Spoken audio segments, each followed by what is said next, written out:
Hey you guys, it's your girl Brianna Régine, and I am so excited. We have our first guest of the Brand Unveiled podcast of 2023. And not only is this guest our first guest in general, but it is our first highlighted Black woman entrepreneur as part of my agency's Black Women Entrepreneurs of America campaign. I cannot wait for you all to hear Lauryn's testimony, honestly, as a Black woman entrepreneur. There are a variety of different biscuits in this episode. Please take some time to listen to her story and, more importantly, learn about her business. And when you're done, please go and support her brand, whether that be through liking, commenting, sharing with someone who would resonate with her brand or need her products, or buying a product yourself, or all of the above. All of her information is in the description box below. Enjoy this episode.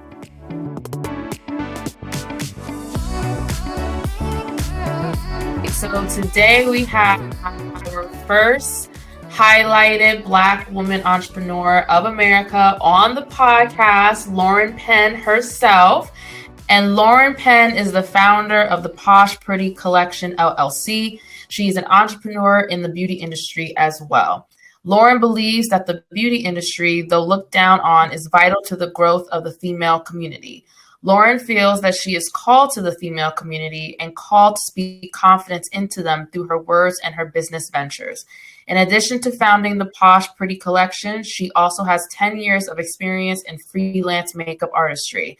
She earned a Bachelor's of Science in 2019, majoring in business management. As the first entrepreneur in her family, that's what's up, Lauryn is blazing her own trail, proving that nothing is impossible without God. Won't he do it? Hallelujah. Her goal is to prove to her family and other women like herself that your dreams can come true with hard work and focus. Yes, Lauryn, I am here for it. So let's dive right on in. Or actually, no, it'd probably be best to give people a little bit of insight as to like why I wanted to amplify you.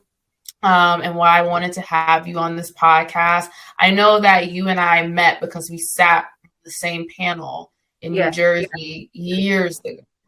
And I remember meeting you then, super kind, super sweet, confident.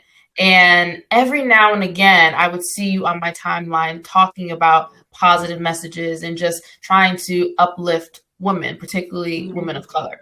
And the latest video that I saw, I was like, first of all, how come I have not seen her content in like forever? Yeah. Instagram is a hater, okay? But when I did watch it, I was like, wow.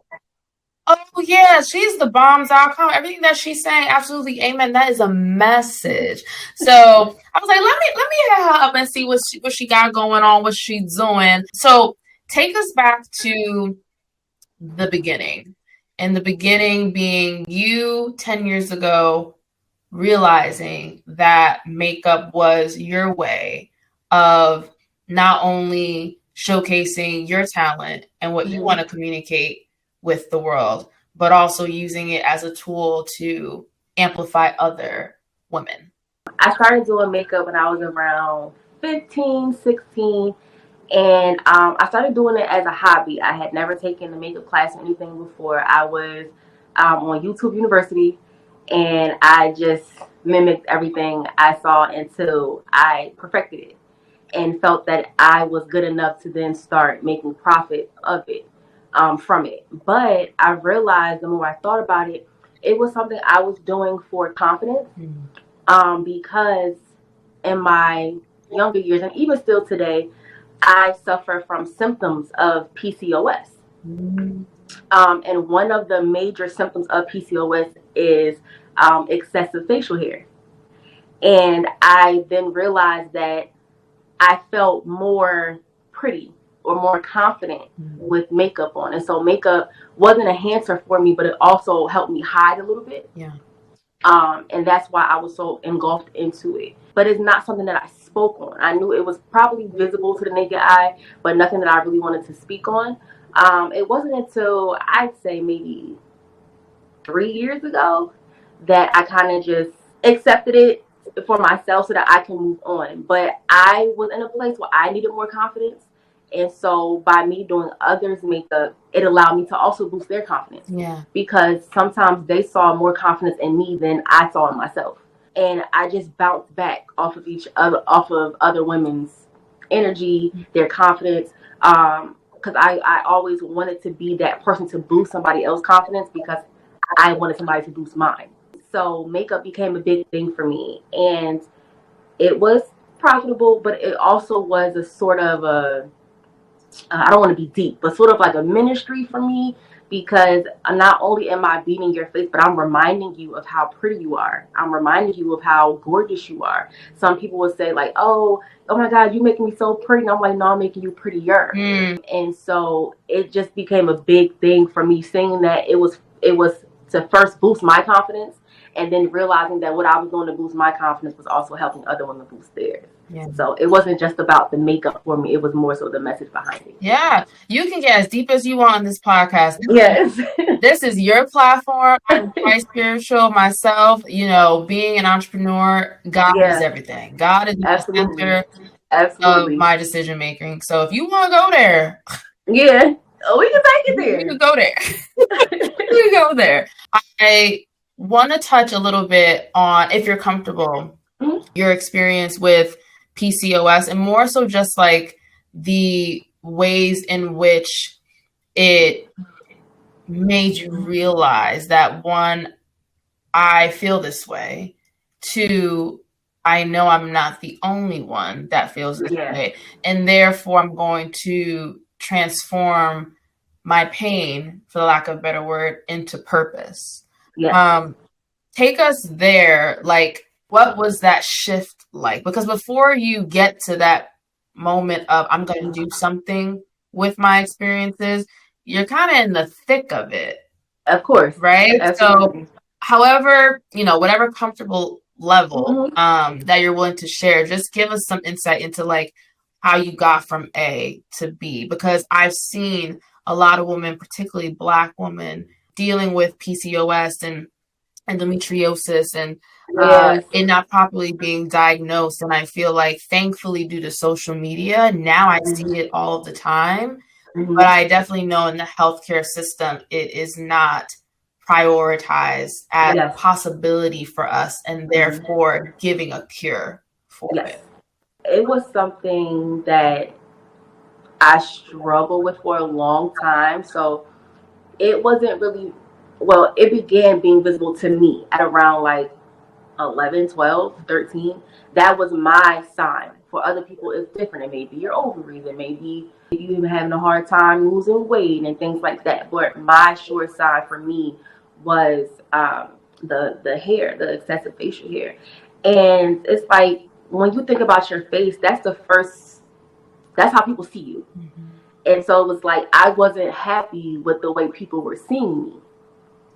And that definitely is a confidence lower. And so I was just like, I struggled with it. I would cry all the time. I would be upset. I thought like I was going to have a lot of friends. I thought that nobody would ever maybe want to marry me, because who wants a girl with a hairy face? And it just definitely dampened my mood every time I thought about it, as well as trying to find solutions. I went through every solution in the book. So I started using like over-the-counter stuff like Nair or like a Sally Hansen and things like that. I've burned my face using those. For those who may not know, those are temporary hair removers, and they remove the hair from the surface, but they do not remove the hair from the root. And so because it's not being pulled from the root, it comes back faster. So if I would, go through a session of Nair on Monday, by Tuesday morning, I had to do it again because I didn't pull it from the root. And so that became a little bit painful over my face. I would break out and I would kind of be red and it would burn. And on those days, I couldn't wear makeup because the makeup would burn the burn. So I had to go out, barefaced or ugly. To me, I would be in school and I would try to wear my hair down all the time. So it was kind of like not, hiding I would wear hoodies when I could. There were times when I really didn't even want to look in the mirror because I just didn't like what I saw. But Nair is something that I use consistently, just maybe a little bit too much to the point that it was kind of breaking me out and having chemical reactions. I then moved on to waxing. I tried to get my face waxed the same way you get your eyebrows waxed at the nail salon, and that wasn't working because like when you get your eyebrows waxed, it's like a very small piece of wax, and for the amount of hair that I had, I would have been sitting there all day. And it also needs to be like, if you ever wax things like that, they tell you the hair needs to be of a certain length for them to pull it. But it's like, I'm not about to come outside with all of this hair. So it's like, I want to do something for me to come outside. But then when I come to y'all for the solution, y'all can't grip it. And so it was just an ongoing thing. And I just would be so upset, like, this is never going to end. My next resort was laser. I tried laser hair removal when I was 16 years old. If I remember correctly, I got it done for my 216. And I went over, I found somebody who, would pay for it. And it was the most horrific experience in my life. It hurt so bad. First of all, I have a very low pain tolerance. So that's already one. The laser, the zapping of it, and the consistent zapping of it, I was in there bawling. I was bawling. I was like, I never, ever, ever want to do this ever again. And I did it. And then I tried something that's called, I hope I don't mess it up. I can't think of the name. Oh my God, I can't think of the name. It's going to come to me. But it's a type of laser. But the difference is with laser, they can zap more than one hair at a time. But the other, I can't believe it's not coming to me. But the other, they only zap one hair at a time. And it also wasn't as painful. Okay. So I started doing that. The only thing with that is more about an out-of-pocket thing. Laser, you can get covered under insurance. It was like, do you pay for it and stay there all day because they do it one by one? Right. Or do you let your insurance pay for it and you can have it done in 10 minutes? So I started doing that, and then I was just over it. It was one of those things where, like, I hate it, but I'm over it. Yeah. Like, maybe this is just what I'm supposed to be, whatever. The thing that freed me, though, and I'm so grateful I did it because now I can talk about it today.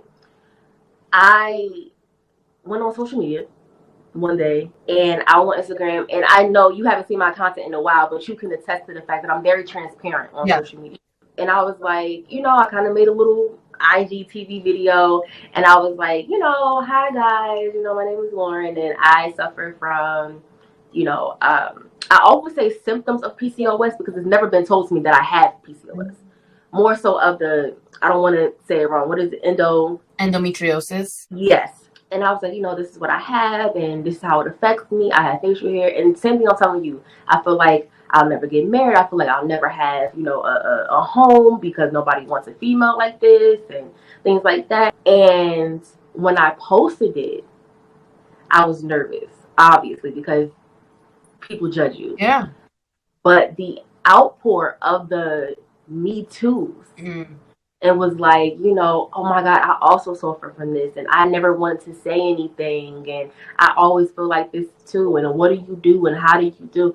So when I spoke up, something about you now realizing that you're not the only one helps you to move forward. Right. And that also helped me with my own confidence boosting and my indirect confidence boosting. So I was like, okay, Lauren, you can do this. And so I went to the doctor one day, my regular PCP, and this was very recent, maybe like during the pandemic. And she was like, how you been? I said, I'm good, whatever. And she looked at me, and I was like, what? And she was like, so what are we going to do about this hair on your face? And at first I was kind of offended, like, what you talking about? Like, why are you, hello? Yeah, like, what are you, what's up? That's not why I'm here. Right. And she was like, you should let me laser you. And I was like, since when do you do laser? And she was like, I've been doing it for a while, but she definitely wasn't doing it when I first started going to her. And I explained to her the same thing. I said, listen, I'm not opposed to it, but I had such a bad experience 10 years ago that I'm now afraid to do it. Like, the anxiety I have is out of this world. And she was like, Lauren, let me do it. The best thing about that too is she is a Black woman, and so she understood on a different level. She was able to help me because she knew my skin. You know, she knew how to go about doing laser with my skin, as opposed to the people I went to were not Black. And it just makes a difference. If nothing more, it just makes you feel comfortable, makes you feel seen. Absolutely. And I was like, okay, you know, and I made my appointment, and I got in there, and I'm such a big crier. I'm an emotional person. I cried so much because of how it felt to me 10 years ago, that I was even scared now in 2021, 2022. And she talked me through it. You know, she made me understand that the machines are different now. There are different settings now where you can turn it down, you can turn it up, and things like that. And I was like, okay. And I sat back and I let her do it. And it hurt, but it didn't hurt as much as it did 10 years ago. And I just was like, okay. And I remained consistent with it. And the face I have now, I really would never even imagine that I would have 10 years ago. Like, it was such a confidence booster for me, and you can see it. I usually go like once a month. I don't really do it that often anymore, but when I first had the issue, I would go like once a month, and slowly but surely you could see the differences. I would like be like stopped in the street or go to like a restaurant or something. They're like, oh my God, your skin is so flawless. And it would just hit a different nerve for me. So I'm like, I never felt that way, nor would I ever feel that I could have such skin. Yeah. So I definitely think like the thick of it, of course, was dealing with yourself. Sometimes we're our own worst enemy. Dealing with yourself, of course, but then being freed by speaking about it. Mm-hmm. And then being able to see that you're not the only person. And I think once you're able to admit something, once you're able to talk about something, then you can start the process of fixing it or changing it. So I don't think, had I not spoke up that day, I'd probably be in the same pity party or, you know, feeling the same. So I would definitely say me speaking up was a turning point. Yeah, you keep this. I noticed that you keep saying free. Like I freed Yeah. myself. I freed myself. And I love that so much because you're exactly right. The moment that you acknowledge Yes. something that's there, the better equipped you are to Yes. confidently speak about it and then Right. empower the next person to do the Right. same thing, tap into their voice and speak up, you know? Right. So I feel like your story is so beautiful and it'll resonate with so many Black women. Yeah. Sure. For sure. And I particularly want to call out the representation in the healthcare system and how when you got a Black doctor, it was, oh, okay, Yeah. feed me. Like, you're actually taking your time with me and you're picking up my social cues and things that I'm not saying and how I'm saying what I am able to say, right? Like, all of that matters a great deal. And, you know, unfortunately, in the healthcare system at large, there are so many stories where Black women are disregarded and not taken as seriously. And so I'm just glad that in your story, you didn't let the negative experience deter you from giving a Black woman, a Black doctor, a shot. Yes. Because that could also happen too. And I'm glad that she made you feel comfortable. Yes. Because that's how you should feel when you go into a healthcare environment or a beauty and wellness environment. For sure. I can understand you being like scared or anxious and things like that, but that's different from uncomfortable. And with her, and now that you say it, I never really thought about it, but now that you say it, definitely her being a Black doctor definitely helps for sure. Yeah. Because it's like, I'm talking to somebody, you look like me, I look like you, you know, and you understand, I'm pretty sure as her being a doctor, you understand that there are differences between our skin and other races' skin and things like that. So not only do you see me as women of color, but you see me in your expertise. Right. And that definitely plays a part for sure. Absolutely. So in theme of freeing yourself, yes, how did you get from the point of pain, purpose, and action?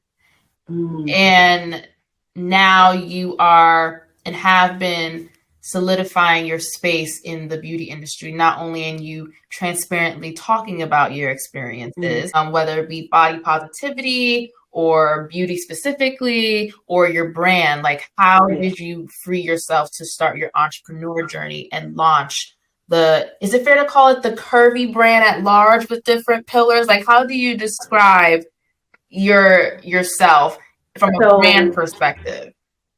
I would describe my brand as the Posh Pretty brand. Okay. And I would be curvy. Got it. Of the brand. Curvy came about, and this is side note, but curvy came about because as a makeup artist, I was trying to figure out who I wanted to call, how I wanted myself to be seen, how I wanted people to call me, and things like that. And I went through different phases. You know, like some celebrity people, they don't always go by their real name. Right. It didn't really make a difference to me, but I was like, let's just go for it. And I went through different names. I did my first name, I did my middle name, I did things that rhyme, things that went together. And one day I was just like, who am I? And I was like, well, you're curvy and you're a makeup artist. And so I then changed my handles to the Curvy in Me Way. And people now just call me Curvy for short. If you call me curvy, I am assumed that I have done your makeup before, or that you know me because of that, because that was the only industry where people were calling me that. Now it just stuck. But now that I've moved on to a different section of that, and we'll get to that, but now I feel like the brand is Posh. So take us to your moment of purpose, which we spoke about, and that transition from purpose into action and it actually formulating into the Posh Pretty brand. How did you get to that place? So I believe, and I will say this to the day I die, I believe that for entrepreneurs, I believe that entrepreneurship can either be a skill or it can be a gift. For me, I believe that it is a gift. And I believe that because it's something that I had to tap into. And once I tapped into it, it was something that came natural for me. My first entrepreneurial journey, I was actually, makeup, of course.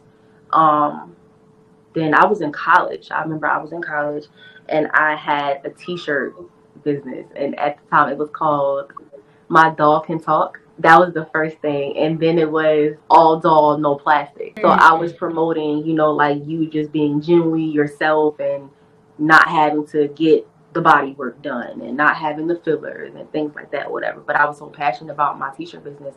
I would record in between classes.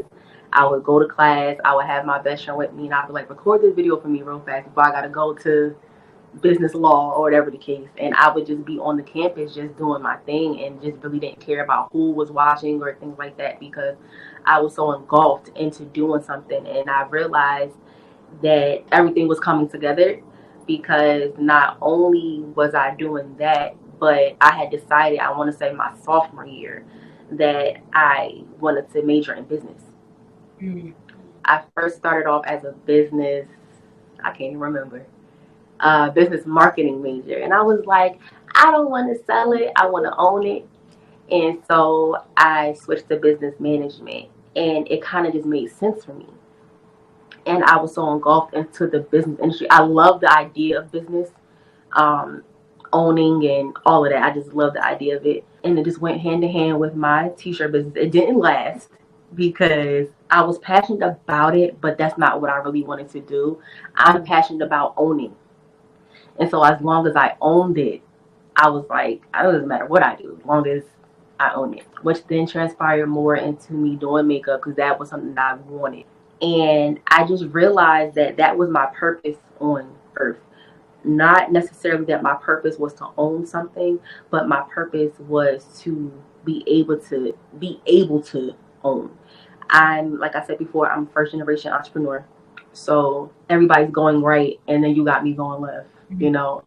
I'm taking the road less traveled, but as hard as it was, and as hard as it is, it comes easy to me. It comes easy to me to get my feet wet. It comes easy to me to work a 9-to-5 and be like, you know what, I'm going to work Monday through Thursdays, because Friday, that's for me, and I'm going to do that. And so while everybody's looking at you like, why would you ever do that? my mind doesn't work like yours. Right. And that's why I say I'm gifted with something, because when you're gifted with something, it follows you. Your gifts make room for you, you know? And it was just, it just came easy to me. It comes easy to me. Makeup came easy to me. And like I said, with the story of makeup, it wasn't just the makeup, it was the message behind it. It was the confidence behind it. And I always say my purpose is to help women or boost confidence. I believe because that's always the compliment given to me the most. Mm-hmm. So I feel like if people are like, you're so confident, you're so confident, you're so confident, then that's something that they obviously see in me that I then want to bring out in you. Right. I think whatever people compliment you the most on, or talk about you the most on, or describe you as, is what your gift is supposed to be to the world. And however you decide to form that is on you, but you should always stick to the purpose. So I think my purpose in entrepreneurship is to give people, women, confidence and let them know that you're pretty, you're beautiful, like, and it's okay to be you however you are, whoever you are. And so you then have Posh Pretty, which is not more so about looks. I say Posh Pretty is for the girls with a posh mindset and a pretty way of living, a pretty way of thinking. So it's not just about your looks. Posh Pretty to me is about how you carry yourself. Mm-hmm. And once you can carry yourself in a certain way, you know, that's a confidence booster in itself. My purpose, I realized that I was sent here, born here to not just be an entrepreneur, but to really give off my light, whatever light I have, to give that off to women for sure. Yeah, that's beautiful. With the Posh Pretty brand, what is something, or rather an accomplishment, that you are most proud of? The Posh Pretty brand. I think the fact that it's becoming a brand. Because what Posh Pretty is essentially, it's a hairline. It's a hairline that I started because, which is crazy, because I was never really interested in hair like that. But I realized that the passion I had for makeup was kind of dying out a little bit, just because I had been doing it so much. But I still wanted to be in the beauty industry. And I was like, let me see what this hair thing is about. And to my surprise, I actually love it. And I was like, you know, what do you call it? What do you name it? Your name is important. And so Posh Pretty was just something that it felt right, and it felt like it was something that would describe the hair, but also the brand that I was going for. I knew the aesthetic and things that I was going for, but I think I feel accomplished that it's becoming a brand that is not just about the product itself, but it spills over into a lifestyle. Mm-hmm. And it spills over into a brand for people to say, like you say, Posh Pretty, the brand. That gives me so much joy in my heart. Mm-hmm. For people to walk up to me and be like, you're a brand. Like, that is a thing for me. I never wanted to magnify. Well, at first, before I didn't know, you know, it was about the hair for me. It was about the product. But the fact that it's becoming bigger than what I thought it would be, and people are seeing it bigger than what I thought, I think that's the biggest accomplishment. Yeah. And the fact that you started too, right? Yeah. The hardest part is starting. And the fact that you started it despite any doubt that you may have had, or any delay. Like, you knew in your college or on your college journey that you want to own. You have some sort of attachment to ownership. Yes. And because you were walking in your purpose, the Posh Pretty brand kind of came to you and like manifested it. Like, you manifested it without even realizing. Right. And I also want to call out how you didn't necessarily focus the Posh Pretty brand on makeup. I want to really acknowledge that, because I feel like sometimes entrepreneurs can get caught up in, well, I'm passionate about this and all my work experience lives in this. Yes. So I don't know, like, the unknown is scary. So the fact that you were like, I've been doing makeup for like a while now. Yeah. It's not stimulating me as it did, but this is, so I'm going to try it out. kudos to you for trying it out and actually going beyond just the idea of it, Yes. the implementation of it. Because a lot of people will stay just at the ideation stage. They don't do anything with it. So I do want to call that out because that is a key takeaway. What has been your biggest challenge so far as an entrepreneur? Being an entrepreneur. The biggest challenge is that's just a challenge in itself. It is. But it definitely is being able to go the other way and having the confidence to go the other way. I come from, a family who, back then the only way of working was the 9 to 5. And that never, ever sat right with me. Mm-hmm. And that might have been my first tell sign that because it's not for you. Granted, there are times when you have to do that because you have to fund your dreams. Like, I still work a 9 to 5 to this day, but that is not my end all be all. And because I know that, I work a little bit different. The way I do things are a little bit different. And sometimes what I'm realizing is people have a hard time supporting what they don't understand. Mm-hmm. When you have a vision, everybody doesn't see it. Yeah. People can only see it when it's manifested. But when it's in your head, nobody really gets it. And so my struggle has always been being able to have the confidence to just go the road less traveled. That is scary. You get anxiety about it. You get the what ifs. You get the doubt. And sometimes you don't get the support that you want. I remember saying, even on the panel that we were on, that if you're going to be in this life, you have to be able to take being misunderstood. And I stick by that because if you're waiting for somebody to understand you, you'll never get it done. You will never get it done. And so definitely the challenge is just being able to just cancel out the distractions, cancel out the noise, and be like, you know what? I know what I'm here to do. This feels right, even though it's hard to do. I'm pretty sure this is what I'm here for. Yeah. So just being able to just blaze your own trail, that's very hard. Yeah. And how do you feel, if at all, being a Black woman entrepreneur sort of makes that pressure or those feelings of blazing your own trail harder, if you feel that way? I'm trying to think, do I feel that way? Or does it impact your path in any way, do you feel, whether it be for positive or for negative? I'm pretty sure being a Black woman impacts everything we do. I'm just trying to think, does it really impact that? Not really. If I had to say anything, maybe because if you're paying attention to social media now, a lot of people are kind of like, kind of women are taking over, and it's always the thing of the kind of the male versus the female thing and what females should be doing, and they're not walking in their femininity and things like that. And so it's kind of one of those things where it's like, I want to be seen as independent, but I don't want to be seen as like I don't need a man type situation, right? If that makes sense. But other than that, I don't think so. That's fair.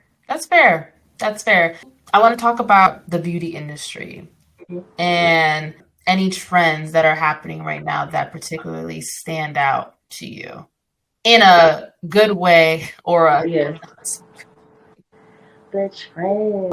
I pay attention now more so to like the hair trend. The biggest one I'm seeing right now is, I don't know if you've seen, it's kind of a half up, half down thing. They kind of like slick this up and kind of like a little with the like banana clip thing like that. That's the big thing. Color is a thing. I'm actually seeing a lot of red right now. Yes. So like I wasn't even trying to be on trend. I was just like, I wanted to do something else, but that's definitely on trend. Is there one that you're like, no, that's not for me? No. The one where they're kind of like, they're like doing like a side part, but they're cutting the frontal off to make the bangs. Have you seen that? I don't. No. That's not for me. I see natural hairs coming back. Yes. I see more so I don't see a lot of wigs. I see more sew-ins now. I see more Yes. staples are coming back. Yes. Girls are like, like give me the bust down sewing. So that's definitely coming back. It won't be coming back for me right now, but it's definitely coming back. But I have to pay attention to trends because that helps me to know what I'm gonna sell more of, or what I need to pay more attention to, for sure. But those are the ones that's like really sticking out to me. Like the whole natural thing, girls are going back to having a leave out, and kind of just wanting hair for length and fullness rather than protection, if that makes any sense. Yes. But that's what I see. Nice. I see it too. And every now and again, I'm like, ooh, I'm inspired. But I have reached a point in my own, self-love, confidence journey where with my hair, I have to be in the mood to do it because I have a lot of it. So 9 times out of 10, in theory, it sounds great. I'm going to apply this wig. I'm going to try to, improve my skills. No, I'm not doing it. You got to do it right for you. It takes too long. It honestly takes too long. So I'm like, am I going to be a sewing girly? I don't know. It's calling me. It's calling me. I don't know. What's next for you in the Posh Beauty brand? Ooh, what's next for me? I hope what's next for me is that I'm internally first. Let's start there. For me as a person, I believe what's next for me is I am. It's so funny that you said like self-love and self that I'm on that journey right now, and I'm trying to figure out who Lauryn is. I've had different things just happen to me. Breakups happen. Friendship breakups happen. I just recently had a breast reduction, so that plays a part into things. I had dealing with identity crisis and things like that. So I'm just trying to really figure out me, and who I am and what I like and what I will allow and what I don't take and things like that, so that I can become who I want to be. As far as business goes, I think what's next for me is really just making this hair thing more of a brand. I really want to focus now on the brand of it. That's like my business word for the rest of the year is brand. Like I'm being very careful with what I post. I'm very careful with how I come across. I believe that I am a walking billboard of my brand. Some people are not. You don't have to be, but I believe that I embody what my brand is, and so the way that I carry myself is important. The way that I talk, the way that I come across to other people, how I show up on social media, because it all needs to align. So Posh Pretty, the brand, is what's pushing me now. I want it to be such a household name, and like I said, not just for the physical purposes of it, but the confidence part in it, to say that I am Posh Pretty, that I carry myself in such a way that you would only have to be of a certain substance to handle me. And for the other females as well, like I want it to be, it got to be internal. It has to be a thing. It has to be a thing. And a lifestyle. So I think that's next, making it a lifestyle and showing it how it can be a lifestyle. I love how you answered that question, how you started with internal first, because being an entrepreneur is going to test you like no other. My God, yes. In entrepreneurship particularly, business is personal. It's going to push you to the limit, and you're either going to fall and crumble, or you're going to rise to the occasion, or both. Or both. So I love that you are acknowledging that the journey is also causing you to grow personally as well. That's important. And I know that what's ahead, you got it. You'll figure it out, because you figured it out up until this point. So why not stop? you know, and I can tell that you're called to it. Like you're in alignment with making sure that Lauryn stays on a path that is purpose driven. And when people do purpose driven work, you're gonna be fine. You're gonna be good. I promise you. You're welcome. You're welcome. What's one word, if you had to leave off with one word for Black women entrepreneurs to think about when it comes to tackling 2023, what would that one word be and why? I'm going to say focus. And I'm saying focus because I've been dealing with myself. I've been doing the work that people don't see. Like I've been doing the research, and I've been doing, forget the business stuff. I've been doing the praying. I've been doing the fasting. I've been doing the inner things. And I've been listening to different podcasts and kind of feeding my soul. Now I've been so focused on consecration, and let's not be deep, but consecration just meaning being focused about what you allow into your ears, into your eyes, and what you allow yourself to see. I've been doing a social media break, which is probably why you haven't been seeing me, because it's very important that you have focus and that you have tunnel vision. Because when you start looking at what other people are doing, what other people are saying, you're misplacing your focus. Somebody said you don't lose focus, you misplace it. And I'm realizing now that in order for you to get anything done, you definitely got to be focused. And focus just doesn't come in, I'm going to do this. It's about how are you going to get there. It's about strategy. It's if I know that I need money to buy hair, then I maybe can't go out to eat with you this week. Or, I got to be disciplined in my finances. I got to be disciplined in my management, things like that. And so I think focus would be the word. Focus, I think, describes everything that you need to do to get that one thing. You got to be focused in all areas of your life so that you can get that one thing. I'll say focus. You don't lose focus, you misplace focus. Yes. Pass the collection, please. That's a word. That is a word. Absolutely. I love that. Child, you don't lose focus, you misplace focus. Now you might now. No one take this idea now. This is Lauryn. If Lauryn wants to use the idea, don't you take it.